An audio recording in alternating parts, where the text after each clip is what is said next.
You're listening to the Cyberwire Network, powered by N2K.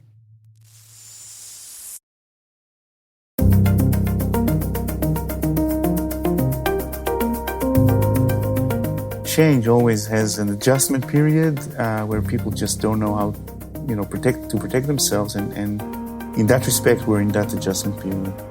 Hello, everyone, and welcome to the CyberWire's Hacking Humans podcast, where each week we look behind the social engineering scams, the phishing schemes, and criminal exploits that are making headlines and taking a heavy toll on organizations around the world. I'm Dave Bittner from the CyberWire, and joining me is Joe Kerrigan from Johns Hopkins University Information Security Institute. Hello, Joe. Hi, Dave. We've got interesting stories to share this week, and later in the show, my conversation with Gil Friedrich from Avanan. We're going to be talking about how collaboration platforms like Microsoft Teams, Slack, and others have opened up a new gateway to ransomware attacks.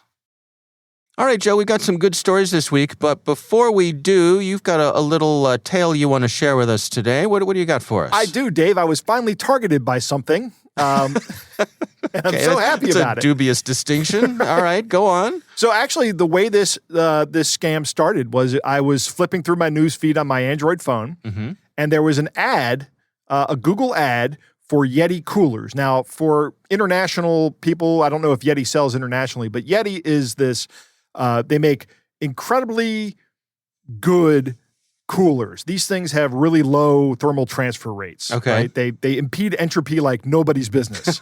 Well, you had me at entropy, Joe. Right. Yeah. Well, when you see the price, however, okay, these things are not cheap because they're really high quality. I actually have a Yeti cup, right, that will stay full of ice overnight. Oh, wow. It's amazing. Yeah. And I was looking through the ads, and this ad comes up, buy this nice big Yeti cooler for like $40. I'm like, my cup was $40. Oh. This seems like a scam. So sure enough, I look at it, and the link takes me to some fake Yeti store that is run by some gobbledygook URL. Right. And it's just sitting there on the web, and I actually got in touch with Yeti. The only way I could do it was through their customer portal. But they responded on a Saturday, which was amazing. And they said, hey, thanks for letting us know about this. This is not our site. You always go to Yeti.com. Of course, I know this, right? Yeah. They don't know who they're talking to, of course. Right. Do you know who I am? Yeah. But the customer service rep said, we'll pass this on to our brand protection team. And by Monday, that site was gone. Oh, wow. So I don't know if Yeti had a hand in that or what, but the site is gone and it's not out there scamming people. And the ad is probably not running anymore either. And the thing that tipped you off was the prices were too good to be true. The prices were way too good to be true. Okay. Exactly. All right, good. All right. Well, why don't we move right into your story then? What do you have for us? Dave, my story this week comes from a listener named Matt, who sent this in actually as a catch of the day, but I thought it merited more than that. It's I think there's a lot of information in this, and it's more than a catch of the day. I think it's a story. Okay. He says back in May, he started a new position as a technology coordinator at an educational cooperative, and the job requires him to commute every day, so he's been listening to our podcast, which is great, and he's going through at about 1.5 to 1.7 speed. So maybe you and I should speak very slowly. So, I'll share a quick aside with that. When I meet people in person, sometimes if I go to a conference or something, so many people listen to this show and the CyberWire at faster than real time. Right. When I talk to them in person, it is not uncommon for me to have people say that I sound strange talking so slowly in my actual day-to-day speed. But I digress. Go on.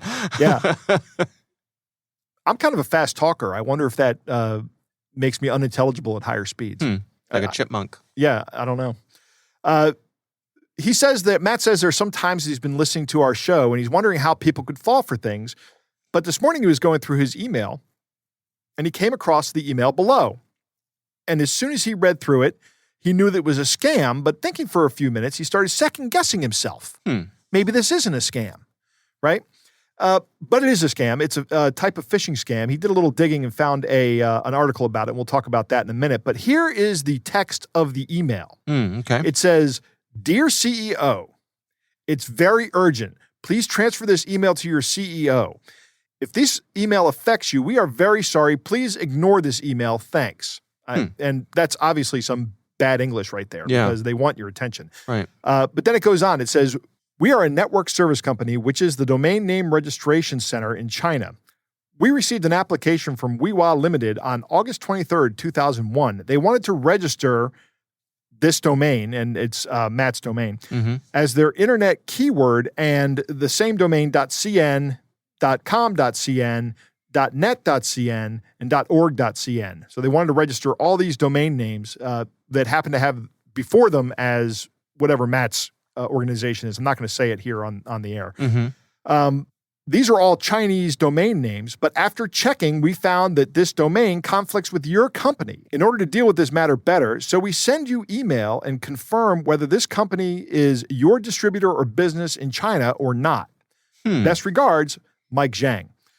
So this is an email that is being sent into organizations. So let's say you and I have joeanddave.com. Right. These guys would send an email to us going, pass this on to your CEO. Someone's trying to register joeanddave.cn, joeanddave.com.cn, all these other domain names. That would get my attention. It would get your attention, wouldn't it? Yeah. But there's an article here from Hinshaw Law that talks about guarding against Chinese domain email scams. And this is what this is. So these guys are trying to essentially elicit some kind of fee out of you by sending you an email saying that somebody's going to register the domain in China as your company. But for the low price of whatever, either we'll register for it first or we'll keep this from happening, I suppose. I'm guessing. Exactly. That's right. Right. Wow. Okay. Yeah, that's interesting. And I would give this a second look. Yeah. As our listener did. Yeah, it's absolutely something that I can see people getting taken in by, especially if you're worried about like brand protection. Yeah. And your name, like in our earlier Yeti story anecdote that I had.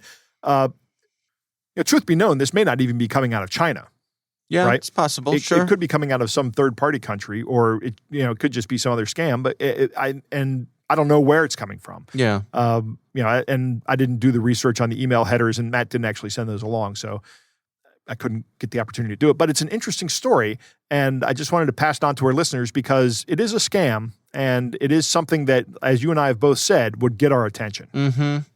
Yeah, I dealt with something like, I dealt with the real world version of this years ago, over a decade ago, where a previous company I was with, we had the .com registered here in the United States. Right. And we had a trademark on the company name and all that sort of stuff, all the stuff you do here to properly register your company name.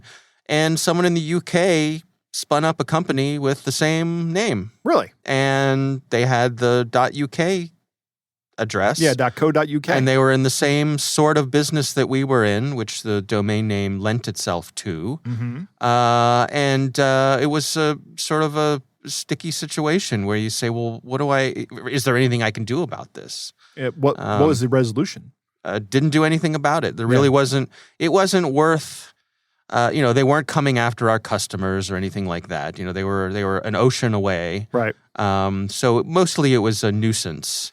Yeah. But how long ago was that? Decades? Probably about 15 years. Yeah. International business is much different than it is now. That's true. It's changed a lot, I should say. Yeah, that's true. I stumble over my words here. And I suppose the first step would have been to send them a nasty gram, but what are you going to do with an international thing like that? The long arm of the law doesn't necessarily reach across the Atlantic in a case like this. No, it doesn't. Yeah, interesting. But I guess the reason I tell that story is that, that got my attention. Right.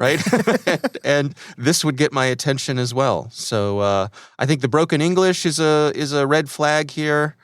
Although in this case, it does make sense that it would be broken English, right? Because it does. It's under the auspices of coming from a Chinese source. Right. So this is somebody for whom there's a great chance that English is not their first language. Yeah, that's true. All right. Well, thanks to our listener for sending that in. That is an interesting story here. And we'll have a link to that article that describes this scam in the show notes. From Hinshaw Law. Yeah. My story this week comes from the folks over at Protocol. And it's an article written by Biz Carson, and it's titled, "The FBI's Warning to Silicon Valley. China and Russia are trying to turn your employees into spies." And this is an interesting article about, a risk that particularly companies in tech deal with because they have a lot of folks who work for them who are from overseas. So, right. The United States is a destination, as you well know, being at Hopkins. Right. The United States is a destination for people from all over the world to come to get a good education. And a lot of those people stay. Right. And they seek out jobs here, and they're fine employees. Right. And so companies, the tech companies, they are in demand because they tend to be well-educated, good workers, a good incentive to be here, and all those kinds of things. Additionally, we have a shortage of tech workers here in this country, and we even have a visa called the H-1B visa, which lets us bring in tech workers if we can't from foreign soil. They can get a visa to come work for us. Right. So this article points out that the FBI is on top of this because they have had incidences where China, for example, and we'll just use China as our example here, but there are other nations who do this as well. They contact folks who are working here and try to influence them to become spies for their homeland. And an interesting part of the article here, they say there are 4 main vulnerabilities that they look out for. Someone being a citizen of an autocracy, China in this case, doing business with one, having assets in the country, or having family members or employees living or working in the autocracy. But they say that it's the family vulnerability in particular that they see exploited over and over again. Right. And I think that's the part that really resonates with this show and our listeners is if you can use the influence of your family members back home, boy, that is a powerful influence over people. Absolutely. And particularly when you're dealing with something like an autocracy where they could say, listen, if you do what we want you to do here, good things will happen for your family. Right. And if you don't do what we want you to do, maybe bad things will happen to your family.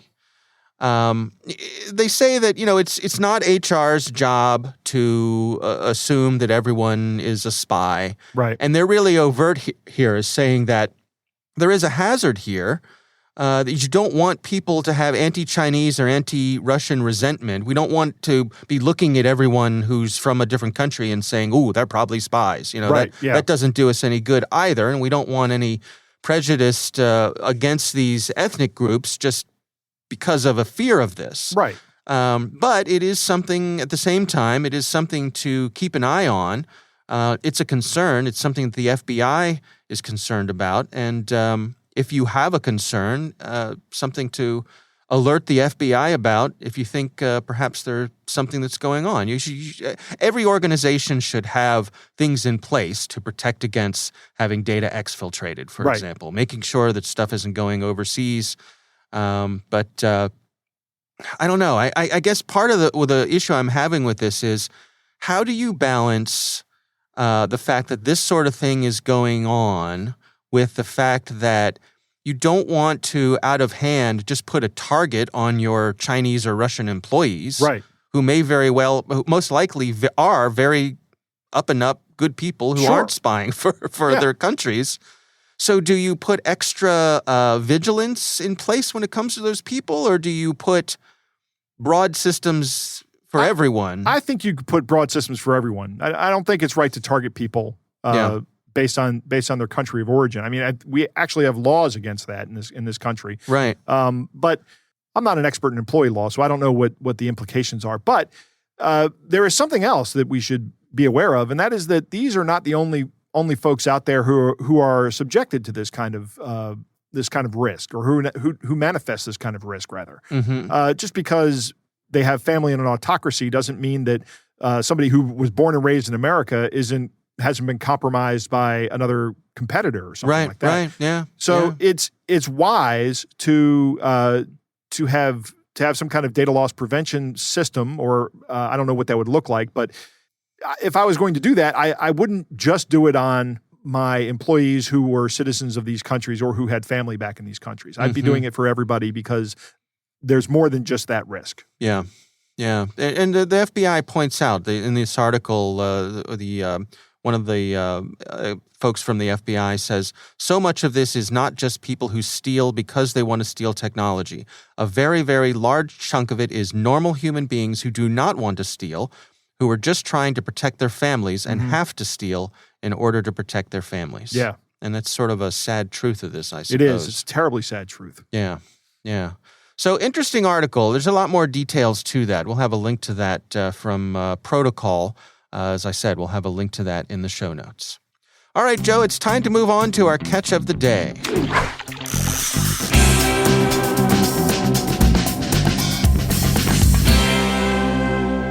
Dave, our catch of the day comes from a listener named Iain, and he sent us this tiny little gem. The subject line is, "Hello from Afghanistan." And it comes from a Gmail address. You want to go ahead and read this one? Sure. Attention, Sir Ma. I want to bring to your attention a sensitive, confidential business proposal. My name is Salah Mohammed, a resident of Afghanistan whose country was currently taken over by the leadership of the Taliban after President Ashraf Ghani managed to escape the rebel forces. The embattled Afghan President Ashraf Ghani fed the country on helicopter full of cash. You can read the details in this link. Consequently, senior customs officer discovered about $30 million in cash, which was part of the money left behind at the presidential wing of the airport, and the funds have been moved diplomatically through Pakistan to the United Arab Emirates. Presently, we are looking for a reliable person who can further receive the funds before the Taliban government commences investigation on the funds. The funds are secured for now, hence our decision to further move the funds to your country through you. And for your cooperation in this venture, we will give you 15% of the total amount that will be moved through you to your country. Upon your acceptance of this proposal, further details will be given to you.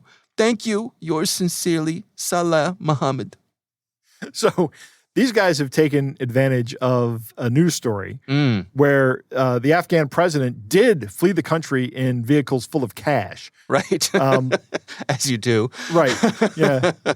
Yeah. And they're trying to capitalize. Oh, look, he had so much money. He left behind $30 million. Right. And you can get away with, what's 15%? I should be able to do this math in my head. It's a lot. Doesn't matter. It's a lot. Of money. It's real money, Joe. Yeah, it's more than $1 million or $3 million.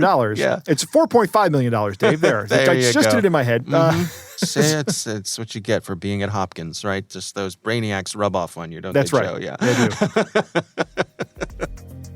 All right. Well, it's a good catch of the day, and we appreciate our listener for sending that in. We would love to hear from you. If you have a catch of the day, you can send it to hackinghumans@thecyberwire.com.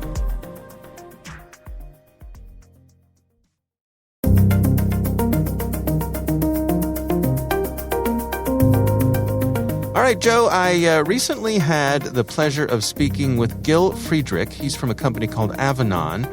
And we were discussing how some bad actors are taking advantage of some of the common messaging apps that organizations use to communicate internally to fraudulently make their way in and to do the things they want to do. Here's my conversation with Gil Friedrich. We always ask ourselves the question of, why now? Why this proliferation of attacks? You watch CNN or you read the New York Times, and all of a sudden cybercrime gets headlines, I want to say almost every day, definitely every week. So definitely COVID accelerated digitization. People are more vulnerable. I think people are also home, so maybe a little off guard. But then the key thing is, as you mentioned, we just use those new platforms more. We don't know how to protect ourselves. Email, still a huge problem, but I think people have their email training, etc. But Teams, it was just introduced to enterprise, and the question of how to protect it is still very, very new. So I think that's part of it. The change always has an adjustment period where people just don't know how, to protect themselves, and in that respect, we're in that adjustment period.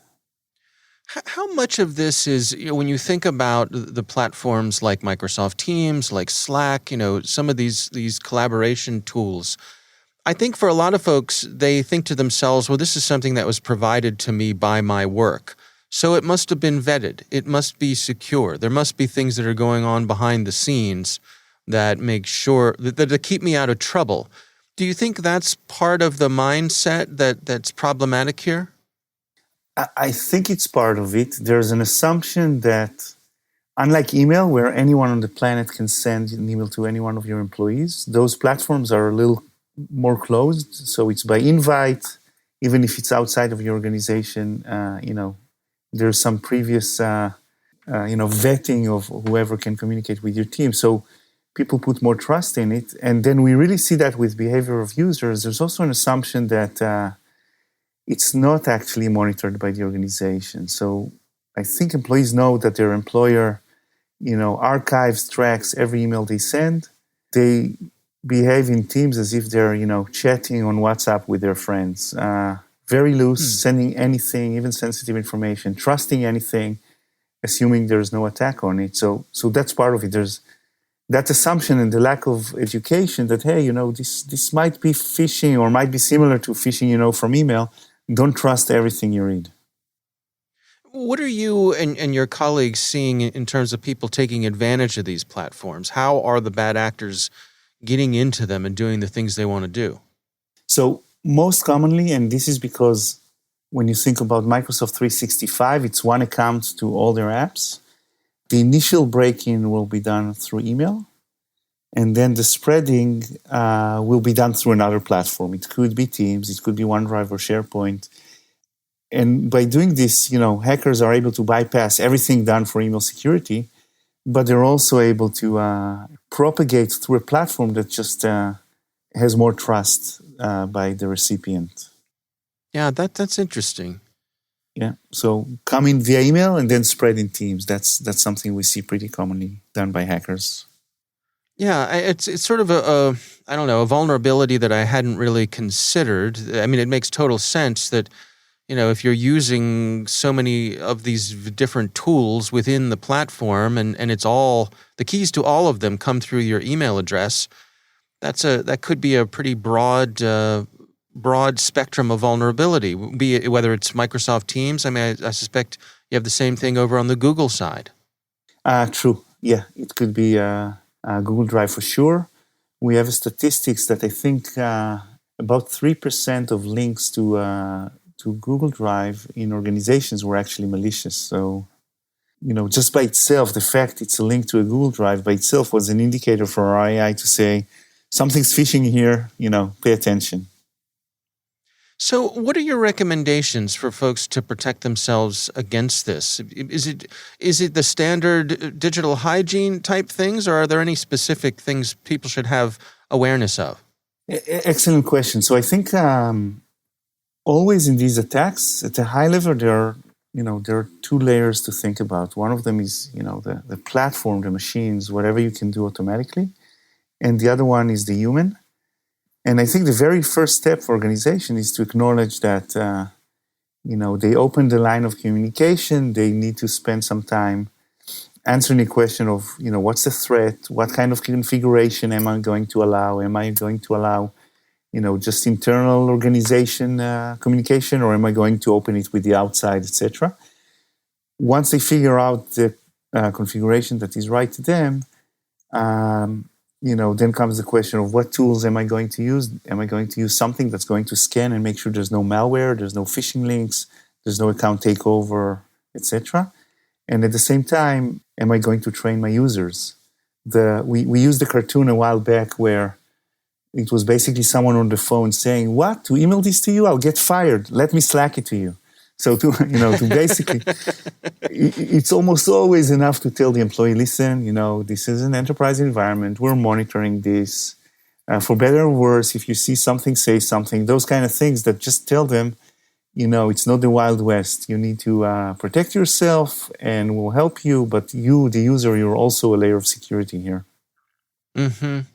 Yeah, that the users bear a sense of responsibility, the same way that if they that they have to, keep strangers from walking in the front door of the building, right? Exactly. And they are well aware that, not every link is a link and not every email that looks like it came from the CFO is the CFO.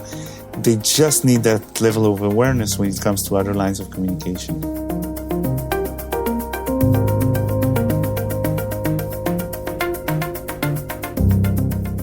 right, Joe, what do you think? Very interesting stuff, Dave. COVID definitely accelerated our movement to these other messaging apps, but it was going to happen eventually. We were going to be, I was already actually into Slack, and we already had Teams set up, although I hadn't used them nearly as much as I have here. And actually what I've used the most is Zoom, not really Slack. I think my Slack usage is probably around the same. I'm not really a big fan of Slack. Maybe it's just because I haven't been using it as much as I like. But I'm just not a big fan. I'd rather talk to somebody than sit there and type to them. There is a change with an adjustment period, but we've had a lot of changes in such a short time. And I think that's really a big part of the issue, right? Like we were going, if we were going to be more organic in our changing, it would have been slower. We would have gone from a rollout from just email to Slack maybe over a couple of years. But no, we didn't do that. We went into that new environment in like a month, right? And I think that is a big part of the issue. So these platforms, we tend to think of them as a little more closed, and there is this assumption of security. So a phishing email that harvests credentials, and those credentials are then used to access, let's say, Teams, because Gil was exactly right. If I can break into somebody's Microsoft 365 account, I don't have access to just their email. I have access to all their files. I have access to their Teams accounts, so I can send messages as them. Once you're in there, but there's still the assumption of security, right? Still the assumption that this person is the real person I'm talking to, because like he said, everybody assumes it's vetted. It all starts with an email that can be sent by anybody. This is why email still stinks, right? It's the only service in the world where anybody can send you something. I think it's interesting that 3% of the Google Drive links are malicious. I think that's stunning. That's a lot. I mean, if 3% of the files on your computer were malicious, you'd be terrified. And he talks about two layers, the tech and the people, and he really views users as a layer of security, and that's great. I think that's a good way to look at it. I often say if I was CISO or security awareness, whatever person in a company, that would be the first thing I'd tell everybody is, you're all part of my security team now. If you see something, say something, and I expect that you guys are going to notice these things when they come in. I'm also expecting that sometimes you're going to fall for it, and that's okay. Just, don't be afraid. Don't be embarrassed. Let's just get it fixed. Yeah. Not long after Gil and I had this conversation, I noticed on our own Slack channel at the Cyberwire, one of my colleagues popped up with a second identification, like a different version of the same person than I was used to seeing. Huh. And it caught my attention, and I reached out to this person on their original account, a private message, and said, I just want to check to make sure this is you, and the person responded and said, yes, that was me. I accidentally logged in using a different device and so on and so forth. It was just it was an error on my part, and thank you for checking. Right. So, I don't mean to toot my own horn here or anything, but having had the conversation with Gil, I think put me in that frame of mind to be extra vigilant about this sort of thing. And I'm glad I was. It turned out to be nothing, but it was better that I asked than not. So I'd say to everybody out there, it's that old, if you see something, say something thing. That's right. And that's why we do this podcast, isn't it, Dave? That's right. All right. Well, our thanks to Gil Friedrich from Avanan for joining us. We do appreciate him taking the time. That is our show. We want to thank all of you for listening, and we want to thank the Johns Hopkins University Information Security Institute for their participation. You can learn more at isi.jhu.edu.